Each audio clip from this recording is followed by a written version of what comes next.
careful what I say, really, but it's all good. Okay, so earlier you saw an amazing conga line develop before your very eyes. And you were all invited to follow and join in. And one of three things happened. Firstly, you either looked at it and thought, I would love to join in, but for particular reasons, I can't.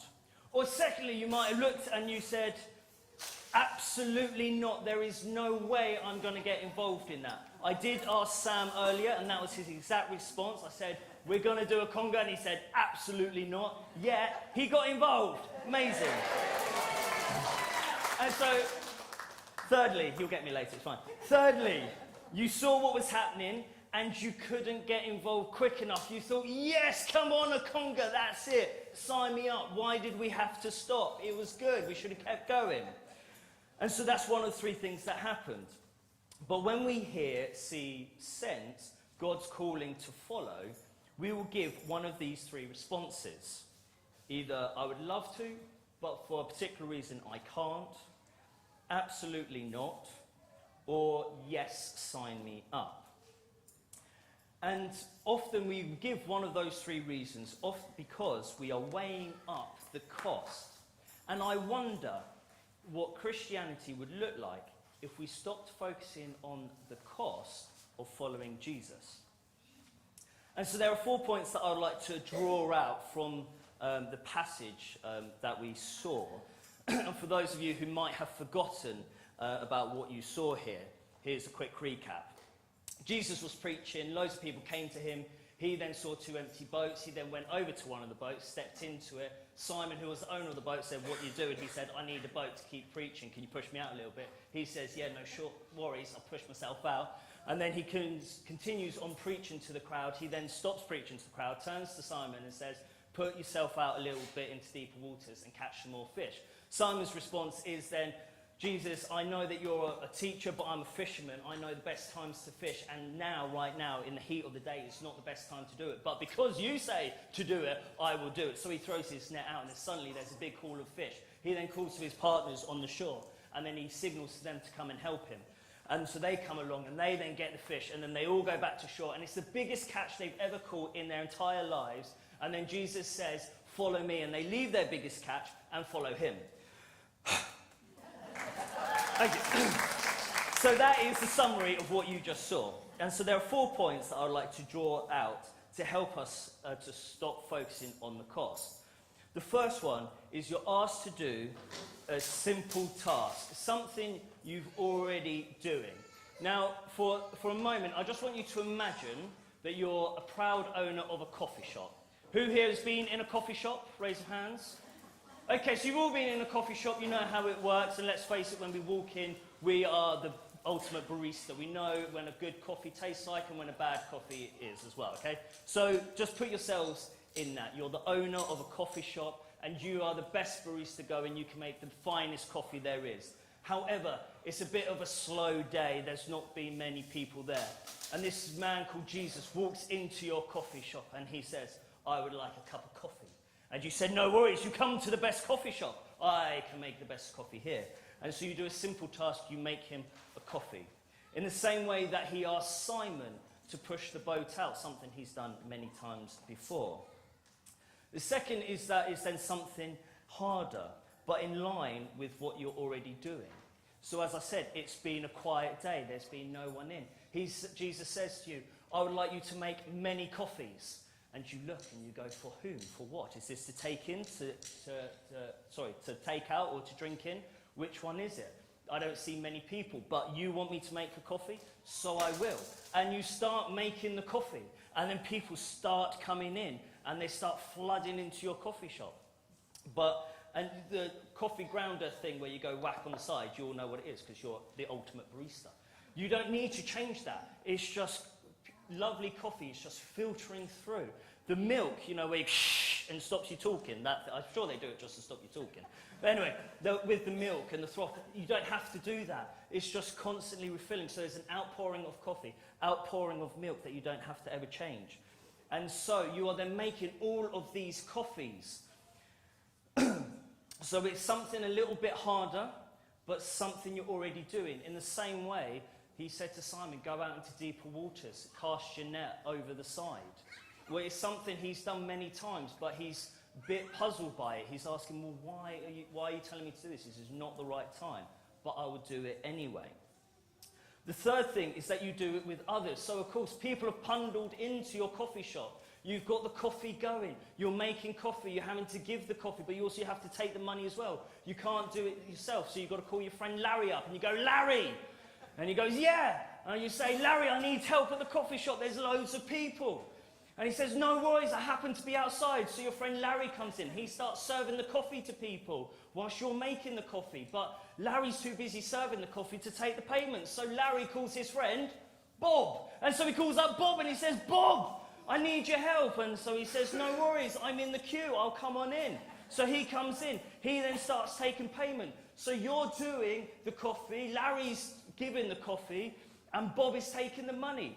Now, for some people, you might find this really overwhelming and stressful, but it wasn't. It's a joy. You're going, oh my gosh, look at this.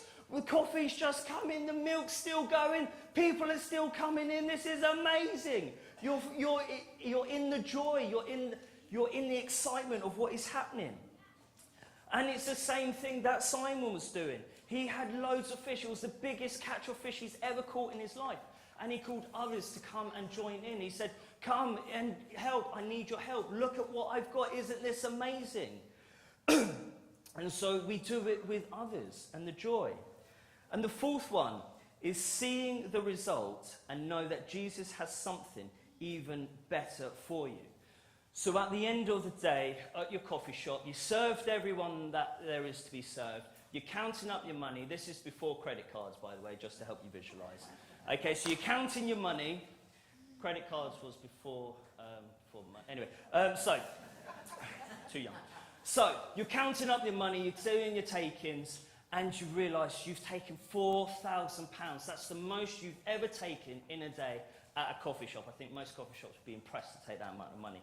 And so you see the cash just bundled into the till. Too much to close. There's £4,000, and Jesus turns to you and he says, come follow me.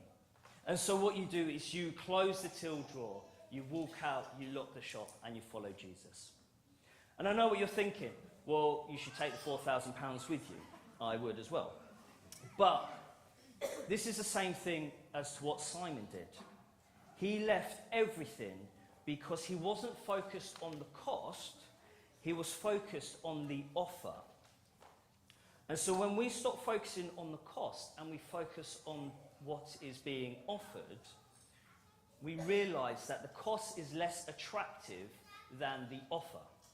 Now, how this makes sense to me is I look at it a little bit like marriage, okay? Now, I'm not a married man, I'm yet to be married, I'm an engaged man, okay, I'm getting married this year, so if I'm saying, thank you. So I'm in that realm and I'm sort of seeing, this is how I see it. So before I met Sarah and I got engaged, I was a free man. This thing called freedom that I had possessed. It was beautiful.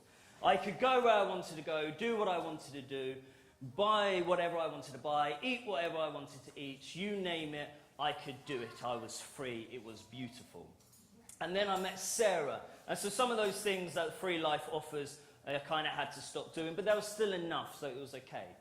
But when the offer of marriage came up, the offer of the love of another, where someone is offering to make me better than I am, to support me, to share everything they have with me, and so much more, and obviously marriage life is so much more than just that.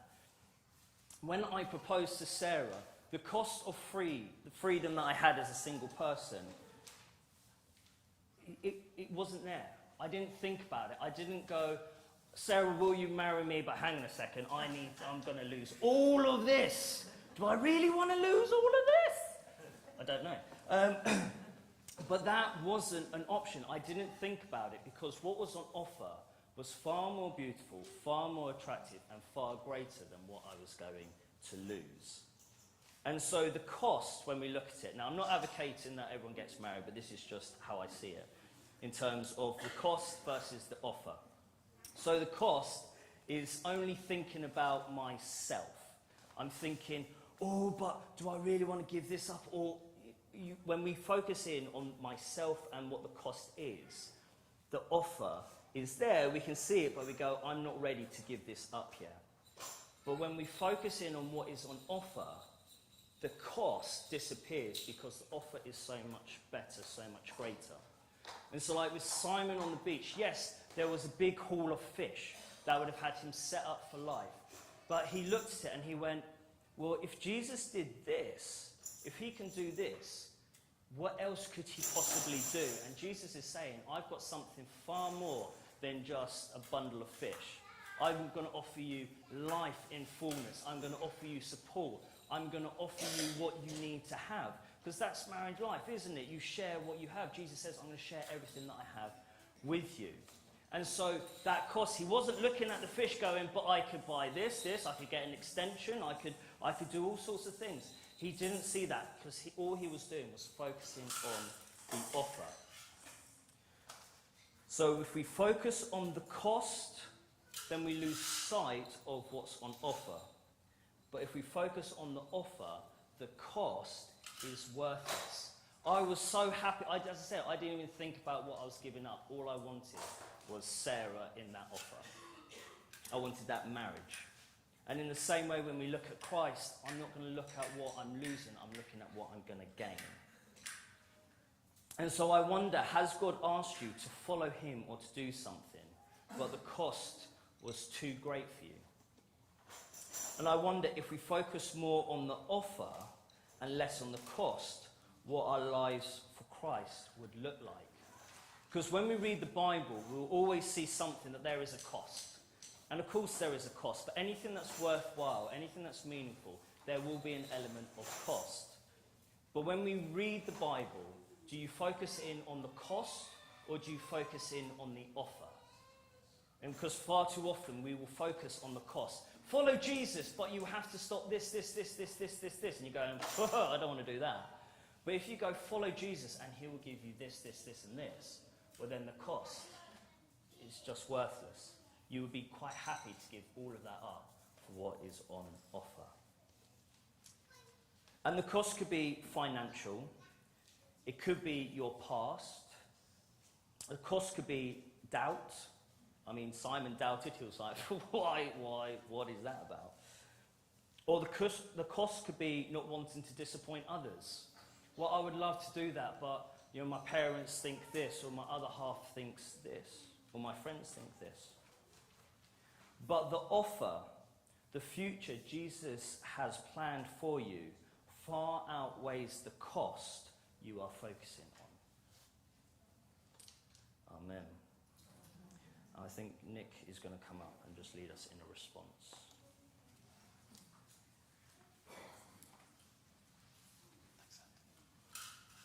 Thank you, Anthony. That's really, really brilliant. We're going to sing a song in a moment, so let's stand, shall we, as we get ready to sing. And just before we do, let's take a moment to pause. And Anthony's really challenged us there. So let's allow that challenge to sink in to our hearts and into our minds. And if you can, would you just open up your hands in front of you like this? And children, you can do this as well, because this is for everybody, young or old. And we ask you, Holy Spirit, to come and to reinforce those words that we've heard. Help us to have a fresh vision of Jesus, your call on us, and how you want to draw us into that heaven and earth meeting together. So if you can close your eyes where you're stood, I just want to lead you through a little way of responding. It's like a visualized response. And children, you can do this too. Try and close your eyes. And I want you to picture in front of you Jesus, whatever you think he looks like. You might think he has a beard, long hair, short hair. Maybe he's wearing a long cloak. Maybe he's in jeans and a t-shirt. Just picture Jesus in front of you. And can you see his smiling face? Can you see his excited eyes as he calls to you and he says, come on. Come on, this is the best adventure you will ever get into. I offer you a taste of heaven. I offer you life in my kingdom and life in all its fullness.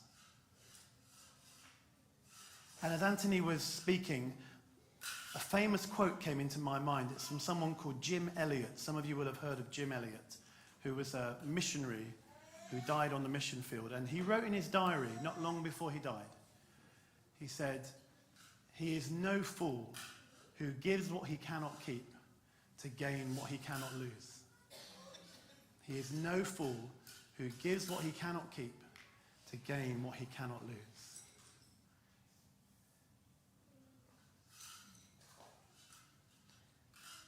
And I wonder if that really inspires some of you here today, what we've heard from Anthony, that vision of the temple, that calling of Jesus to his followers. So as we sing this song together, Who You Say I Am, let's sing with energy these words that God speaks into our lives, that we are not forsaken, that we are chosen. Let's sing together.